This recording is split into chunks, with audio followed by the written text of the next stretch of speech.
ఇందుగలదు అందులేదని సందేహంబే వలదు, ఎందెందు వెతికినా అందందే గలదు నకిలీ అన్నట్టే నకిలీ మాల్కు కాదేది అనర్హమని చూపెడుతున్నారు. ఇయ్యల్ల రేపు తినే తిండి కాన్నుంచి పీల్చే గాలి దాకా దేన్ని ఇడిచిపెడతలేరు నకిలీగాళ్ళు.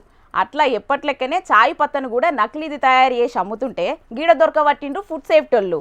నకిలీది ఎట్లుంటుంది అసలుది ఎట్లుంటుందో కండ్లకు గట్టినట్టు చూపెట్టే పని ముంగటేసుకున్నారు. చూసేరకబట్టి మీ పానాలు కాపాడుకోండ్రి. సారు సాల్ చేయండ్రిగా. నా కుడి చేతిలో ఉన్నది నకిలీ టీ పొడి. ఇది మామూలుగా సాధారణంగా నీళ్ళు వేయగానే కలర్ మారుతుంది. చూడండి, మీరు వెంటనే క్షణాల్లో గమనించవచ్చు. దీన్ని చూడండి, ఇలా ఏమంటే వెంటనే రెడ్ కలర్లో వచ్చేస్తుంది. ఇది నకిలీ టీ పొడి. హెయిర్ డై కలర్ ఇతరత్ర కలర్తో కలిపిన నకిలీ చాయ్ పత్తాయి. వెంటనే మనకు క్షణాల్లో మామూలు సాధారణ ఉష్ణోగ్రతలో ఉన్న నీరు పోసినా కానీ ఇలా చేంజ్ అయ్యింది. ఈ ఎడమ చేతిలో ఉన్నది Gemini tea powder, branded Gemini tea powder. ఇది వెంటనే కలరు మార్పిడి జరగదు.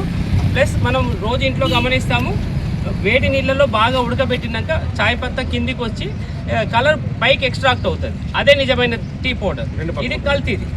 నా కుడి చేతిలో ఉన్నది కల్తీ టీ పొడి, ఎడమ చేతిలో ఉన్నది నిజమైనది జెమ్నీ లేదా మంచి కంపెనీది. కాబట్టి ఈ చిన్న టెస్ట్తో మీరు అందరూ మీరు మీ ఇంట్లో కానీ మీరు టీ తాగే దగ్గర కానీ క్షణంలో పరీక్ష చేసుకోండి. అగో ఇన్నారులా నీళ్లు ఓసుడుతోనే ఎంబట చిక్కగా రంగు నీళ్ళ లెక్క మారేది దొంగమాలట.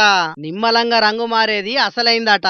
హన్మకొండ జిల్లా ఆత్మకూరు మండలం గుడేపాడు కాడ అనే కిరాణా దుకాణంలో అమ్మేందుకు తయారు ఉంచిన 40 కిలోల నకిలీ ఛాయ పత్తాను ఫుడ్ సేఫ్టీ అధికారులు దొరకబట్టిరట. ఇక అది ఎట్లుంటదని చెకింగ్ చేసి జనాలకు కూడా ఎరికయ్యేటట్టు కృష్ణమూర్తి సారు ప్రాక్టికల్ గా చూపెట్టిండు.